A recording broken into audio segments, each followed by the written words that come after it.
Hindustan voice, सच आपके सामने किसानों के आंदोलन, उनके दिल्ली कूच को लेकर एक बहुत बड़ी पड़ताल लेकर आया है। मगर सबसे पहले मैं आपको बतलाना चाहूंगा कि किसानों के दबाव और दिल्ली कूच का जो असर है वो लगातार रंग ला रहा है, क्योंकि योगेंद्र यादव ने यह ट्वीट किया है जो आपके स्क्रीन पर है। ब्रेकिंग, संयुक्त किसान मोर्चे की चिट्ठी पर सरकार झुकी, बुराड़ी के निरंकारी समागम ग्राउंड में आने की किसानों को मिली अनुमति। औपचारिक घोषणा कुछ ही समय में, आखिरकार किसान दिल्ली चलो में सफल हुए हैं। और मैं आपको बता दूं, यह संभव हुआ दिल्ली पुलिस, बुराड़ी में आम आदमी पार्टी के विधायक संजीव झा और किसान मोर्चा के बीच में जो अनौपचारिक बातचीत हुई, उसी के नतीजतन किसान नेताओं से बातचीत के बाद दिल्ली पुलिस ने उनको पीसफुल प्रोटेस्ट के लिए निरंकारी ग्राउंड पे अलाउ कर दिया, जो कि बुराड़ी में है। सभी किसान नेताओं से अपील है कि वो शांति बनाए रखें। तो अब जो है दिल्ली पुलिस ही इनको यहाँ तक अंदर दिल्ली में लेके आएगी। इसलिए हमारे जो लोग हैं, जो अपने बैरियर्स पे हैं, उनसे मैं कहना चाहूँगा कि थोड़ा संयम बरतो। अभी ये मैसेज जो है सिंगू बॉर्डर में पहुंच गया है। सिंगू बॉर्डर के लोग यहाँ पर 15, 20, 25, 50 मिनट में पहुंच जाएंगे, जितना रास्ता होता है पहुंच जाएंगे। गुरनाम वगैरह पहुंच जाएंगे, वहीं से टीकरी से आ जाएंगे, हर कहीं से आएंगे। पुलिस से है कि आप उनको रोको मत, और आपको भी मैसेज 5-10 मिनट में पहुंच जाना चाहिए और खोल के उनको लेके आने का काम करें, उनका स्वागत का काम करें। अगर स्वागत नहीं तो उनके ऊपर टीयर गैस चलाने की कोई जरूरत नहीं है। और संजीव झा जो कि बुराड़ी के विधायक हैं, वो क्या कह रहे हैं वो भी आपकी स्क्रीन पर।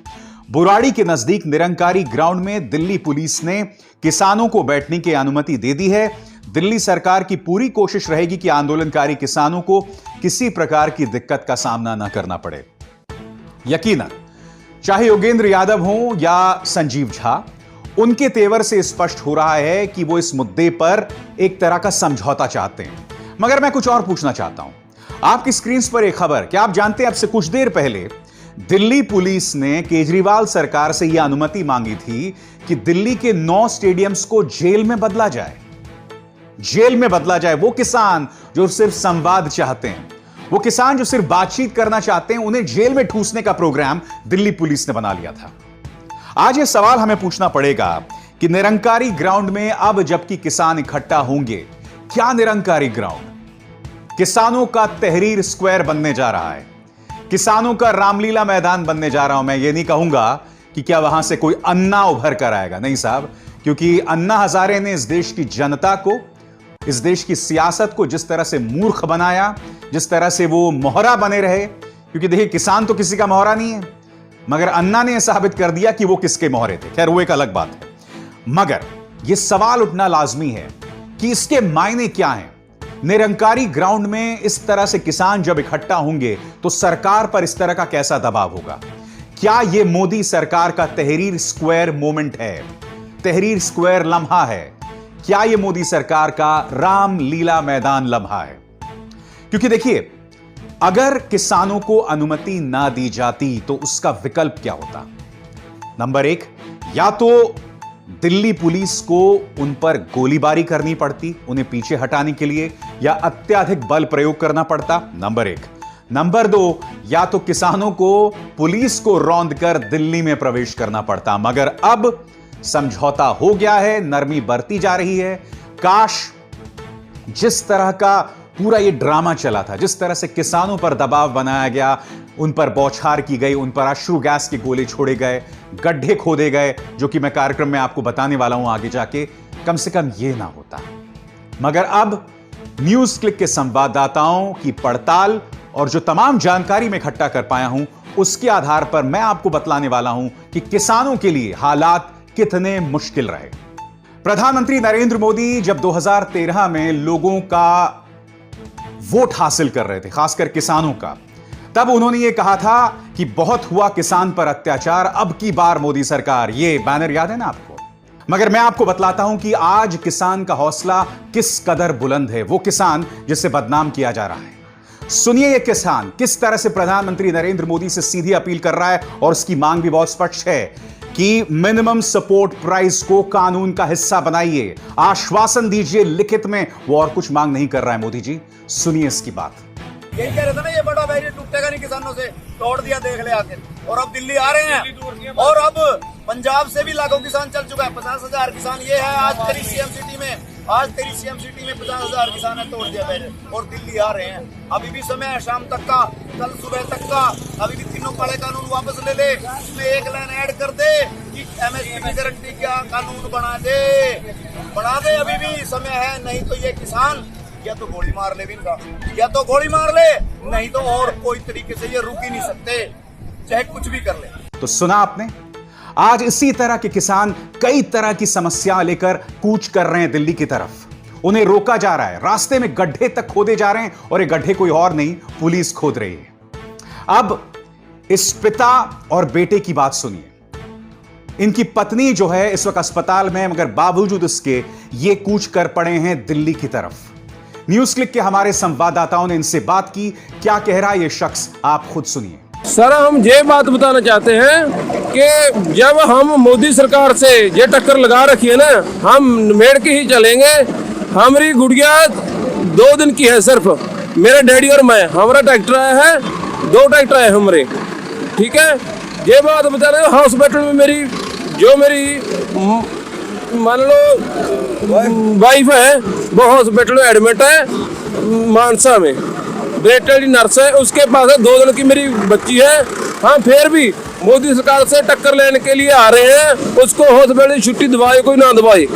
हम मोदी सरकार से टक्कर लेंगे जब तक हम उनको इंसाफ नहीं मिल जाता ना, हमारा चाहे गल कट जाए। एक गुड़िया है, उसकी कसम खा के कहता हूँ, जब तक हमें इंसाफ नहीं मिलेगा हम जहाँ ही कुर्बानी दे देंगे, दिल्ली जाके जाएंगे, दिल्ली पीछे नहीं हटेंगे हम। और आप जानते हैं, ये जो तमाम किसान जो पंजाब, हरियाणा, तमाम जगहों से, कुछ लोग आगरा से भी आ रहे थे मगर उन्हें रोक लिया गया था, इनके सामने मुश्किलें कितनी हैं? उनके सामने मुश्किलें इस कदर हैं कि बाकायदा हर जगह पर पुलिस ने गतिरोध पैदा किए हुए हैं। कई जगहों पर खड्डे भी खोदे हुए हैं, जैसे कि न्यूज क्लिक की इस तस्वीर से जाहिर हो जाता है। कम से कम ये 3 तस्वीरें मैं आपको एक के बाद एक दिखा रहा हूं, जिसमें बाकायदा गड्ढे खोदे गए हैं। आज मैं आपसे सवाल पूछना चाहता हूं, ये जो सड़कें बनी हैं, वो ईमानदार व्यक्ति जो टैक्स पे करता है उसके पैसे से बनी है। इन सड़कों को खोदने का अधिकार आखिर पुलिस को किसने दिया? अगर ये कोई और कर देता तो उसके खिलाफ देशद्रोह का मुकदमा दर्ज हो जाता, मगर पुलिस तक ये कर रही है। सुनिए, इस शख्स ने, इस बुजुर्ग शख्स ने किस तरह रास्ते में किस तरह की मुश्किलों का सामना किया, किस तरह गतिरोध पैदा किए, वो देखिए। ਰੋਪੜ ਜ਼ਿਲ੍ਹੇ ਤੋਂ ਆ ਜੀ, ਰਾਜੇਵਾਲ ਜਥੇਬੰਦੀ ਦੇ ਨਾਲ ਸੰਬੰਧਿਤ ਆ ਜੀ। ਅਸੀਂ ਤੋਂ ਆਪਣੇ ਮੋਰਿੰਡਾ ਸ਼ਹਿਰ ਤੋਂ ਚੱਲ ਕੇ ਸਾਨੂੰ ਬੈਰੀਗੇਡ ਪੈ ਗਿਆ ਆ ਕੇ ਲਾਲੜੂ ਦਾ। ਅਸੀਂ ਫਿਰ ਉਹ ਲਾਲੜੂ ਬੈਰੀਗੇਡ ਤੋੜ ਕੇ ਅੱਗੇ ਲੰਘੇ। ਅੱਗੇ ਆ ਕੇ ਸਾਨੂੰ ਫਿਰ ਸੰਭਾਲ ਕੇ ਦਾ ਬੈਰੀਗੇਡ ਪੈ ਗਿਆ। ਉੱਥੇ ਸਾਨੂੰ ਰਾਤ ਦੇ 12 ਵਜੇ ਰੁਕਣਾ ਪੈ ਗਿਆ ਇਹਨਾਂ ਨੇ, ਕਿਉਂਕਿ ਸੜਕ ਦੇ ਵਿੱਚ ਖਾਈਆਂ ਪੱਟੀਆਂ ਹੋਈਆਂ ਸੀ, ਪੱਥਰ ਸਿੱਟੇ ਹੋਏ ਸੀ ਬਹੁਤ ਜ਼ਿਆਦਾ ਸੀ। ਰਾਤ ਨੂੰ ਅਸੀਂ ਕੁਝ ਕਰ ਨਹੀਂ ਸੀ ਸਕਦੇ। ਸਵੇਰੇ ਉੱਠ ਕੇ ਅਸੀਂ ਉਹ ਬੈਰੀਗੇਡ ਵੀ ਤੋੜ ਦਿੱਤਾ ਜੀ। ਹੁਣ ਸਾਨੂੰ ਅੱਗੇ ਜਾ ਕੇ ਮੁਰਥਲ ਦਾ ਬੈਰੀਗੇਡ ਪੈਣਾ ਜੀ, ਉਹ ਵੀ ਅਸੀਂ ਤੋੜ ਕੇ ਫਿਰ ਅੱਗੇ ਨਿਕਲਾਂਗੇ ਜੀ, ਫਿਰ ਦਿੱਲੀ ਪਹੁੰਚਾਂਗੇ ਜੀ ਅਸੀਂ। कैसे बैरिकेड पीछे सोनीपत वाला थोड़ा थोड़ा अगर आप समझाएंगे तो। ਉਹ ਇਹਨਾਂ ਨੇ ਖਾਈਆਂ ਪੱਟੀਆਂ ਹੋਈਆਂ ਸੀ, ਪੱਥਰ ਸਿੱਟੇ ਹੋਏ ਸੀ। ਸਾਡੇ ਬੰਦਿਆਂ ਨੇ ਨਾਲ ਕਈਆਂ ਰੱਖੀਆਂ ਹੋਈਆਂ ਨੇ, ਕਈਆਂ ਦੇ ਨਾਲ ਉਹ ਖਾਈਆਂ ਭਰਤੀਆਂ ਤੇ ਟਰੈਕਟਰਾਂ ਦੇ ਨਾਲ ਪੱਥਰ ਖਿੱਚ ਕੇ ਅਸੀਂ ਪਰੇ ਕਰਤੇ ਤੇ ਆਪਣੀਆਂ ਟਰਾਲੀਆਂ ਅੱਗੇ ਕੱਢ ਦਿੱਤੀਆਂ ਜੀ। कितना पीछे से कितना किसान आ रहा है आपके साथ? ਹਾਂ, ਸਾਡਾ ਕਿਸਾਨ ਤਕਰੀਬਨ 24-2500 ਟਰਾਲੀ ਸਾਡੀ ਆ ਰਹੀ ਹੈ। ਹੋਰ ਜਥੇਬੰਦੀਆਂ ਦੀਆਂ ਵੀ ਹੈਗੀਆਂ, ਤਕਰੀਬਨ 4-5 ਹਜ਼ਾਰ ਟਰਾਲੀ ਸਾਰੀ ਹੋ ਜੂਗੀ। तो सुना आपने। और अब मैं आपको बतलाने जा रहा हूं, दिखाने जा रहा हूं एक वीडियो जो मुझे ट्विटर पर मिला, और इसकी तस्दीक भी की जा सकती है काफी हद तक। इस वीडियो में आप देखिए किस तरह से बाकायदा गड्ढा खोदा हुआ है, कितना गहरा गड्ढा खोदा हुआ है। ये वीडियो देखिए, जिससे आपको अंदाजा लगाया जा सकता है कि प्रशासन और पुलिस किस तरह का वाहियात इंतजाम कर रही है, किस तरह की वाहियात हरकतें कर रही हैं। देखिए।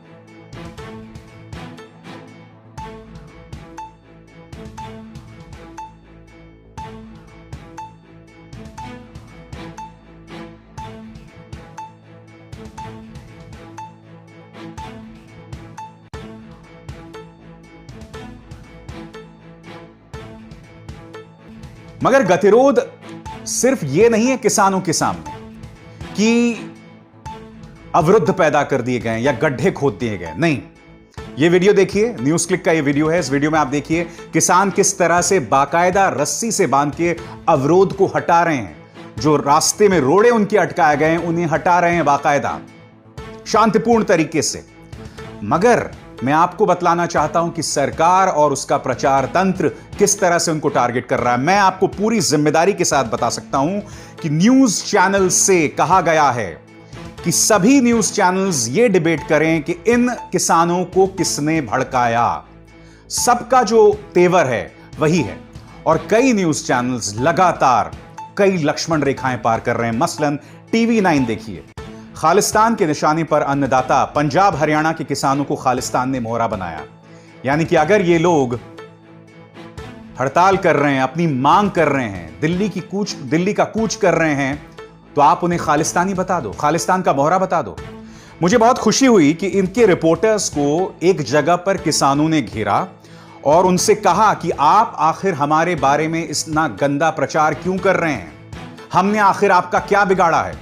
और आप जानते हैं इस चैनल के जो प्रमुख हैं वो भारतीय जनता पार्टी के इतने करीबी हैं कि इनको न्यूज चैनल चलाने का कोई हक ही नहीं बनता। समझिए, अब आप समझ सकते हैं कि वो इस तरह का क्यों अभियान चला रहे हैं। अब आपकी स्क्रीन पर आज तक के कार्यक्रम में शरीक होने वाले माननीय गौरव भाटिया कह रहे हैं कि यह पता करना चाहिए कि इन किसानों के पीछे कौन है, कौन उन्हें प्रायोजित कर रहा है। गौरव भाटिया, कुछ सालों पहले तक आप इन्हीं न्यूज चैनल्स पर बैठकर बीजेपी को गरियाते थे, प्रधानमंत्री नरेंद्र मोदी को गरियाते थे। इन किसानों का ईमान इतना कमजोर नहीं है गौरव जी।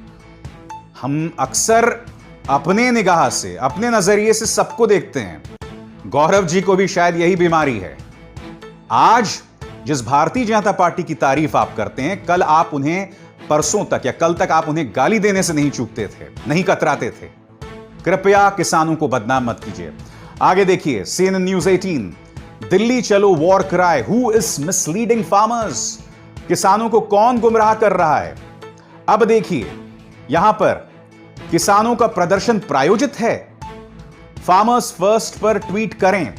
यही नहीं, जी न्यूज ने किसानों के प्रदर्शन को डिजाइनर प्रदर्शन बता दिया है। यानी कि इन्होंने पत्रकारों को डिजाइनर पत्रकार बताया, एक्टिविस्ट को डिजाइनर पत्रकार बताया, अब किसानों को भी डिजाइनर पत्रकार बता रहे हैं। सारी हदों को पार किया जा रहा है दोस्तों, जिस तरह से किसानों को टारगेट किया जा रहा है। और अब याद कीजिए, जब ये लोग सत्ता में नहीं थे तो किस तरह का प्रोपेगेंडा करते थे। आपकी स्क्रीन पर, अब की बार मोदी सरकार, बहुत हुआ किसानों पर अत्याचार। एक और नगीना, एबीपी न्यूज, किसानों को कौन भड़का रहा है। अरे भाई, अगर आप उनके मुद्दे नहीं उठा सकते तो उस खबर से दूर ही रहिए ना। किसान अपना रास्ता खुद तय कर लेगा। अगर आप उन मुद्दों को सलीके से नहीं उठा सकते जो वो मुद्दे लगातार उठा रहा है, तो कम से कम इस प्रोपेगेंडा से तो बचिए। मैं आपको बतलाना चाहूंगा दोस्तों कि दरअसल किसान किस तरह से और किन मुद्दों पर उसकी आपत्ति है। सबसे पहले तो मैं आपको कुछ तस्वीरें दिखाना चाहूंगा संसद भवन की, जब यह बिल जो है राज्यसभा में पारित हुआ था। बहुत ही विवादास्पद तरीके से हरिवंश जी ने, जो कि उपसभापति हैं, उन्होंने पारित किया था इसको। हरिवंश जी जो एक जमाने में नामी गिरामी पत्रकार हुआ करते थे। कोई बहस नहीं, कोई मुबाहिसा नहीं, इसे बीएससी में भी नहीं भेजा गया, किसी तरह की कोई चर्चा नहीं।